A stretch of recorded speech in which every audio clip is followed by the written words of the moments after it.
Hey, what's up, everybody? This is the Post Money Plan podcast. You can find us at postmoneyplan.com or search the Post Money Plan in the iTunes podcast app. This upload is coming to you June 14th, 2017. As always, we believe empowerment comes through knowledge, so our purpose here is to inform, educate, and stimulate thought on topics within personal finance, economics, and investing.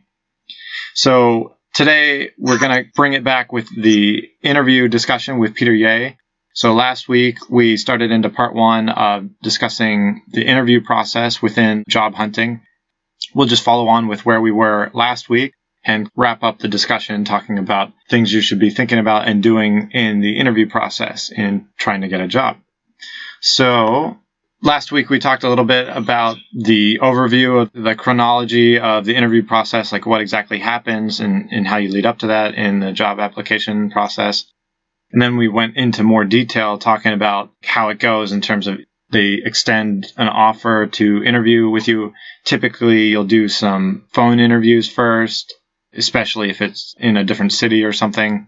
And then eventually they'll want to meet you face-to-face for a first or final interview, depending on how many interviews they typically do. So you'll want to accept and confirm that. And then before you go to your interview, we were talking about how you want to research the industry, you want to research the company, the department, and the team that you would potentially be getting a job with so that you know ahead of time some background on what you're getting into and that you can answer questions that they are going to have. And then you don't sound like you just want any job, that you actually have taken an interest in what they do, who they are, and what they're about. Then we were talking about getting into the specifics of knowing how the interview process is going to go, researching like on Glassdoor and places like that, finding out what questions they ask, the format to their interviews, if they do things like case studies or like have you do coding on the spot or take tests or things like that.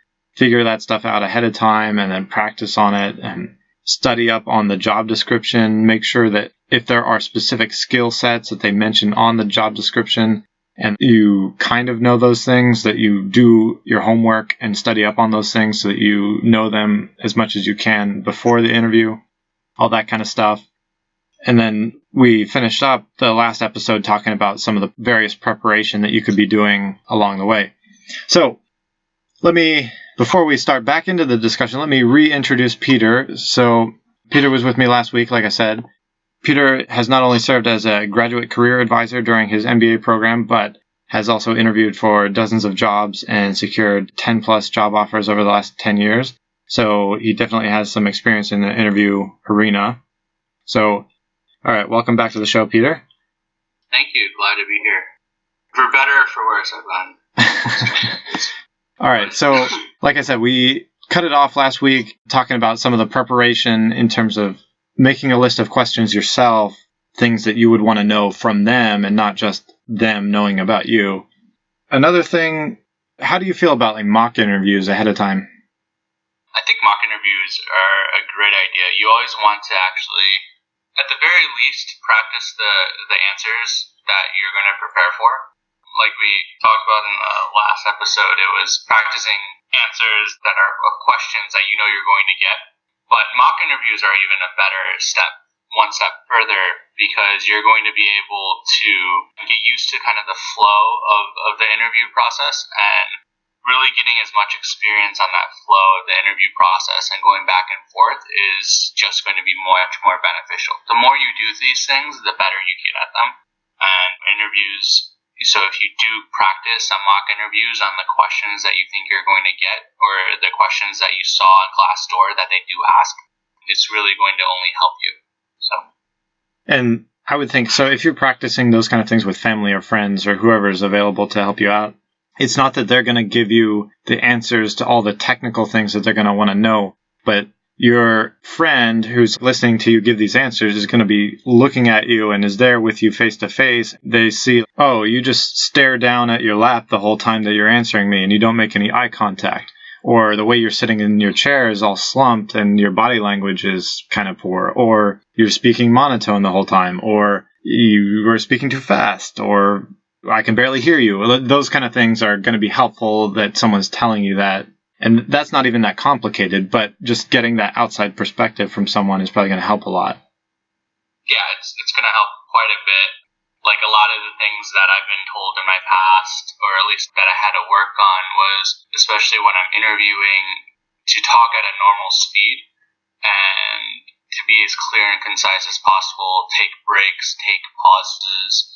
These are the types of things that you don't need a genius to sit across from you to be able to tell you, but you can really learn quite a bit. Another good way that I've seen people, if you can't get someone to really sit across from you and actually go through a mock interview, is that they record themselves.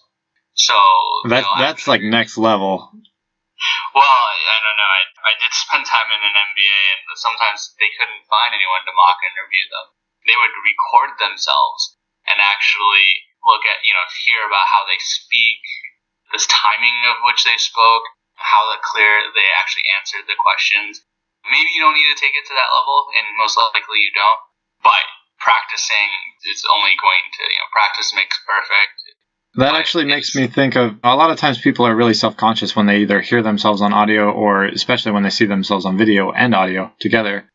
There's some self-conscious things there that you just don't need to worry about. But on the other hand, maybe there are things that you see yourself and you're like, oh, that's not so great, or I wish I wasn't doing that, or I didn't keep pausing.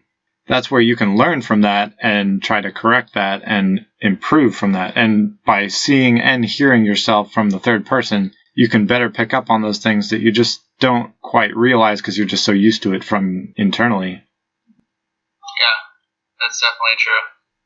Another thought kind of related to all this is whatever research and study and all that, I think you should go old school in terms of either writing up notes or printing out notes and having them in physical with you, like in your portfolio or whatever with you, so that you're not like they don't want to see you staring at your phone or anything, like staring at a laptop during the interview process.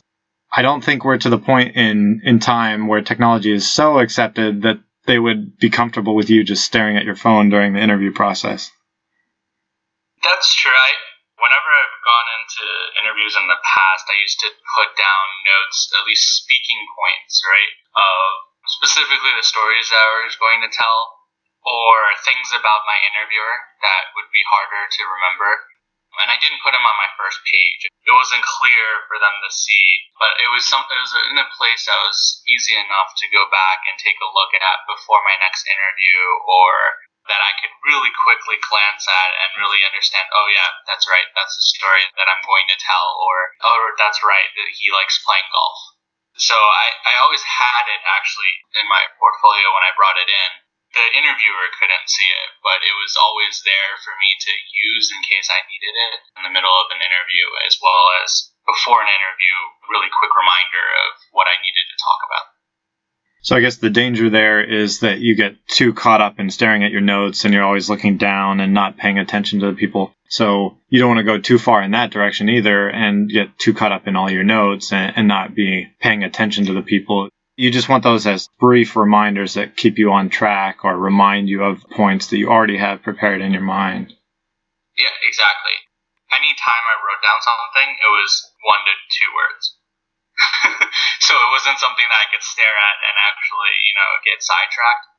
But yeah, it was very brief reminders of what I was going to talk about. But it's also, I think you mentioned something interesting. The fluid movement of an interview, a lot of it has to do with listening to the actual interviewer and what they're talking about, and really being able to react to that gives you a lot of credibility within the interview. So that's really important. Yeah, because if you think about taking it back to politics, where you watch like debates, and if people just sound like a robot, then you're like, well, they don't actually seem to know anything. They just have memorized some script or something. They're like, that doesn't give you a lot of confidence in them. I think one common mistake that interviewers generally make is they hold on to something. So going back to, what the problems of this might be, is that you hold on to this story or you hold on to this question because it pops into your mind. You think it's genius, right? And you sit there and you're waiting to ask the question while the person's talking. And finally, when they stop talking, you ask the question. Well, what generally happens is sometimes that question's already been answered while you're sitting there holding on to it and while you're not listening to the interviewer. Yeah, you definitely want to be listening. The worst thing to do. But yeah, the questions at the end of an interview, I usually have 3 or 4 whenever I want to ask someone. The 4th, I've always made it a golden rule to ask a question based on what they've told me in the interview. That's a cool one. That's hard to do because you're consistently worrying about, I need to find something. But I always did that because it's just so impactful to say, hey, you were talking about this earlier. I found this really interesting. I had a thought that might be helpful. And I asked that question, and they're like, wow. Because a lot of people usually just gloss over what they're talking about. So I always use that as a golden rule, and that usually helps quite a bit because it shows that you've been paying attention. Yeah, that sounds like a pretty good one. Kind of mentioned these things before, but some summary points. Like you said, wearing the appropriate clothing, like knowing the audience, like if it's a professional job that you go in with a suit and tie if you're a man, or a good dress if you're a woman. Even if that's not what they're wearing on a daily basis, you don't want to be underdressed. Even at a tech job, like you just want to be prepared for what they expect. So there's things that can screw things up for you, but not necessarily win you brownie points, but that can definitely get brownie points taken away. So on that subject, what would you say are some typical things that are going to win you the most brownie points in interviews? If we're looking at the top things that make them like you, what are those things? So, brownie points. I think there's a couple of things, and we mentioned one of them earlier while we were talking, which was listening while they're talking is huge, is very important. But bringing up a question based on what they're talking about or showing interest into what they're talking about and their job will give you quite a bit of brownie points. So a couple of others, I think, digging into past experiences, is showing interest above and beyond your job description. Showcase the fact that you've done research in a company. Showcase the fact that you've done research in the position, as well as the person that is interviewing you. It shows that you've done your research, and if you've done it, you might as well use it. On top of that, don't suck up.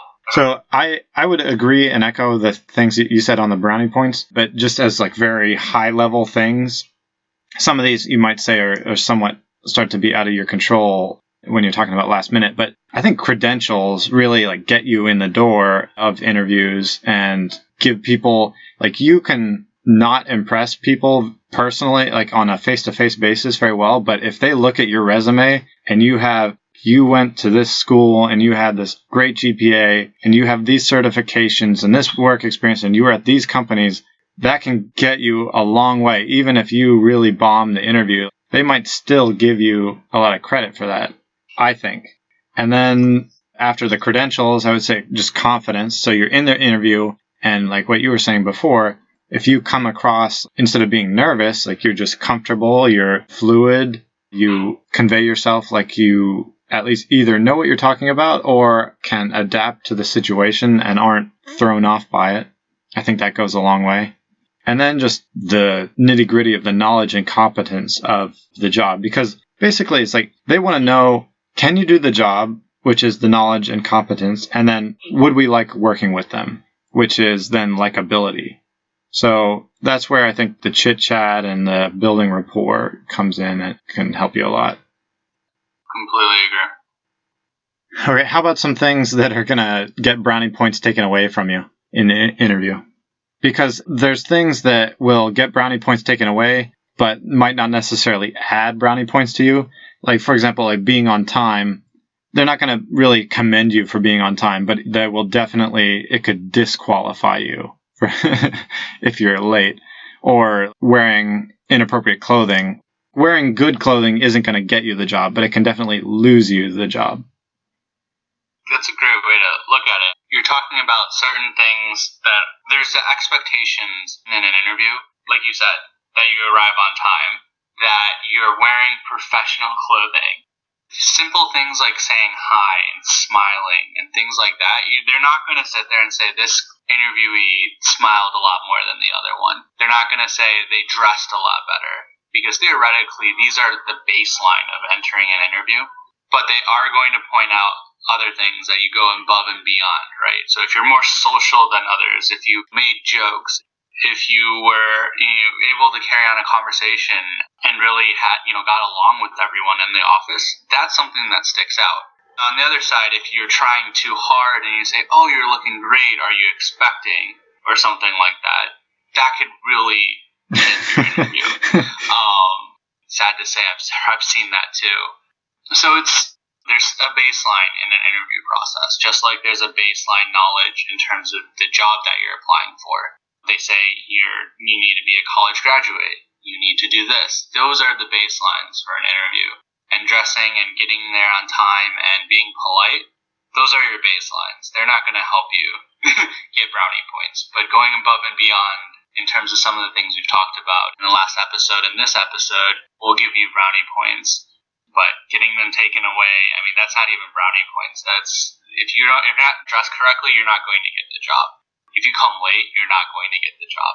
Those aren't brownie points. Those are whether or not you're even going to be considered. So that's actually a really good point. Yeah. But then if you appear to be ignorant to them, you don't know, you haven't done your research, that's going to disqualify you probably. Or if you just seem to exude like a lack of effort or care, they probably aren't going to be too attracted to that, right? Yeah, that's definitely true. I used to go to a career fair for a company that I used to work for. And I would be there standing in the booth, and I wasn't part of HR. I was actually part of the program, or leadership program for the company.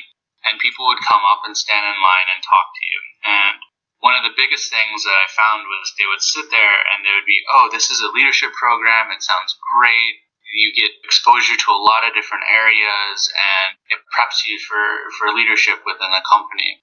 And they would get to me and they would talk about this program and how it would help them. And I would ask them, "What is it about this company that you like?"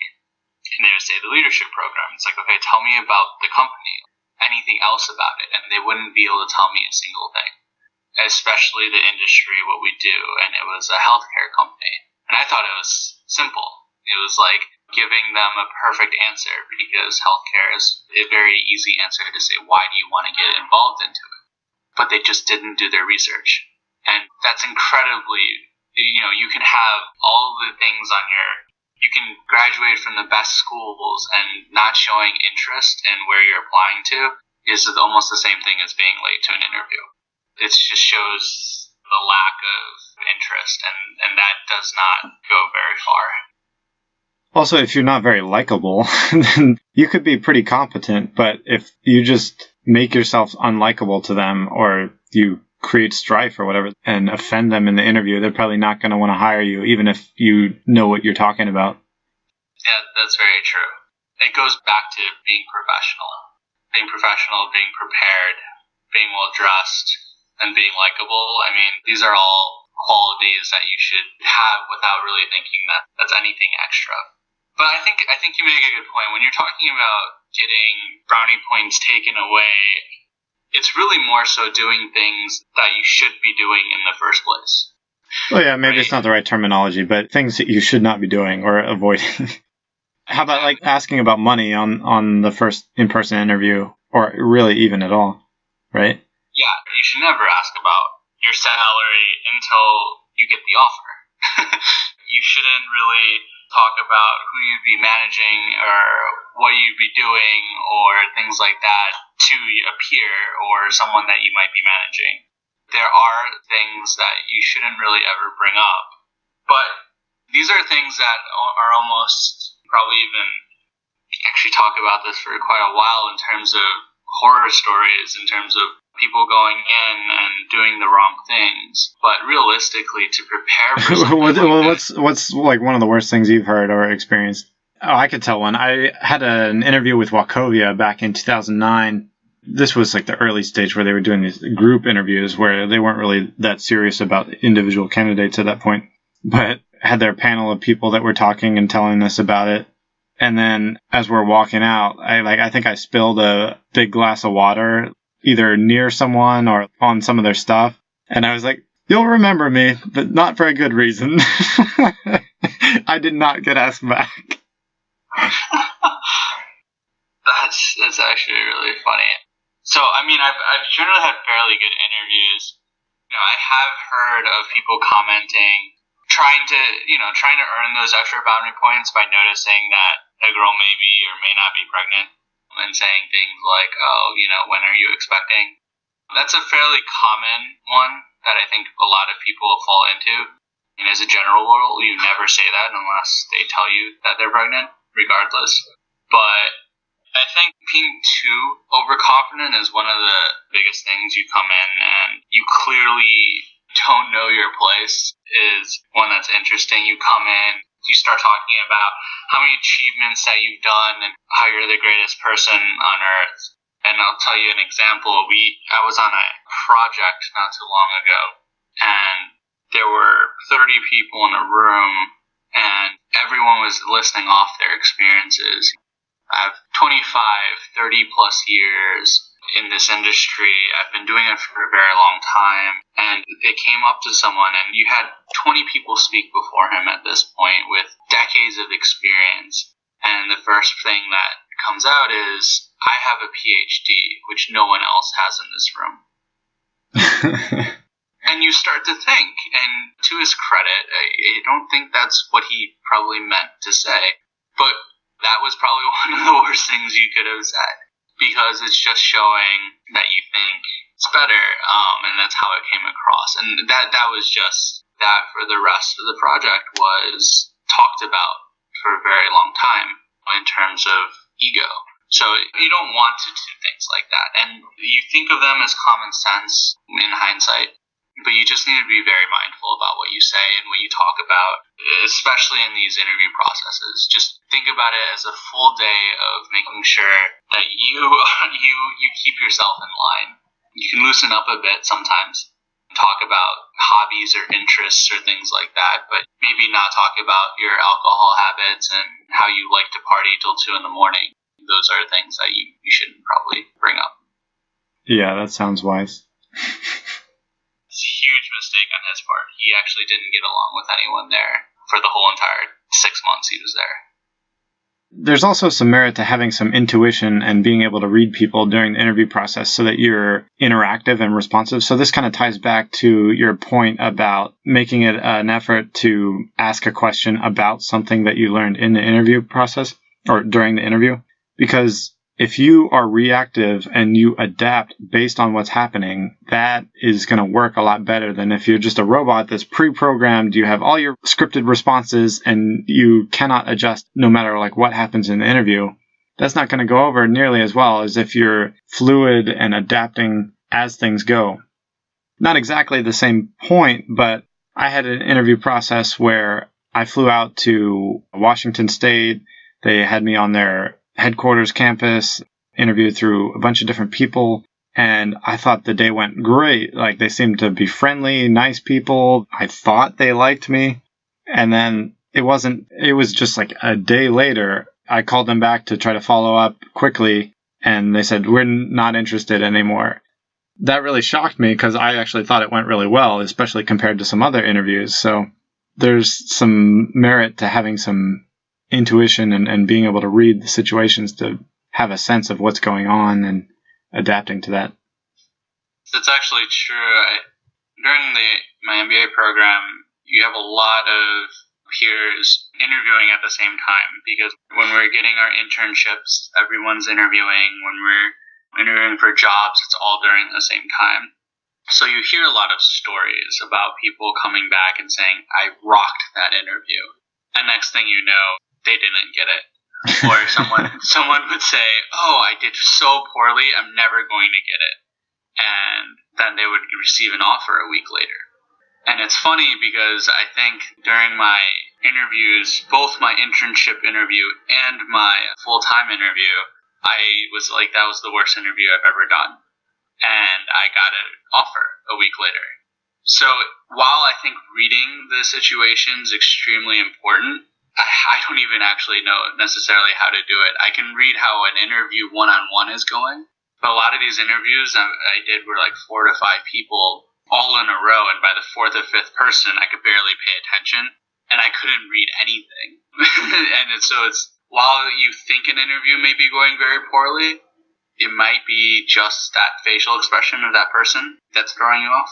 It might be just how that interviewer is going. It might be just your certain circumstance that makes you think that way. But truthfully, follow the basic interviewing examples that we've given, which is make sure that you wear proper clothes, professional clothes, you dress nice, you get there on time, you prepare for the interview, you do your research, you get all your stories right in terms of what they may ask you, and you stick with being yourself. Who knows? You may think that interview is going very poorly, but like I said, those two I honestly thought I wasn't going to get, and I got offers right afterwards. So I think the point there would just be that perception might not quite match reality. But then the other thing is you don't have full information of the situation. So it might have gone well for you, but they might have had someone who was just had all the things that they were looking for that happened to be better qualified than you. And it wasn't that you did poorly. It was just that they were better. Or the other way around. You may have done poorly, but they didn't have anyone better, and so you happen to be the best candidate kind of thing. You just don't have full information. So I'd say the point being, do your best, try to read the situation, and have a positive outlook, and don't give up hope, because you never know. Agreed. All right, well, let's go ahead and call it quits there. Hopefully this is of some informative benefit in the interview process for people. Any last thought, parting thought? This is probably coming more from the thought process of being a millennial. I've jumped quite a bit of jobs, not necessarily because I want to, but because I always thought that I could do better or that I wanted to do something better. I think a lot of the times that I had to do so was because I didn't properly understand the company or the position that I was actually getting into. I just did a very good job at interviewing, got the job, and figured that, hey, this is a new job, it's in a bad economy, let me try it out and see what happens. But if I properly actually vetted the company and made sure, I wouldn't have hopped as many jobs. So this is almost going back to making sure that it's not just a fit for them, because I think a lot of people focus so much on that, where if I get the job offer, that's all that matters. Yeah, like first offer accepted. Yeah, exactly. In our day and age, we really need to understand there has to be some sense of, it's not loyalty that we're missing. It's the fact that we're so ready to accept the first job, or we're so ready to say, hey, it's the need to be wanted that we're like, oh yeah, that's great, I definitely do that. But if you really vet and you really ask yourself what you want to do before accepting an offer, that's not only going to play in how you react to other jobs, it's probably going to make your career a lot more fulfilling, but it's also going to make you more confident in your interview process, because it's really going to say, this is something that I want to do. I've asked myself, I know why I want to do it, I know what this means to me, and how you feel always plays out in your body language. So knowing that stuff beforehand would not only stop you from jumping through hoops and jobs and moving for new jobs, but also will make sure that you're going to be a lot more composed. Your answers are going to be a lot clearer, more concise, and that I think would actually help in the long run. I think that's some good advice, because there's so many people that end up in jobs that they're actually not satisfied with, or it's not a good fit for them, and they end up very dissatisfied. So just jumping at the offer because they offered it to you ends up being not the best thing a lot of times, I think.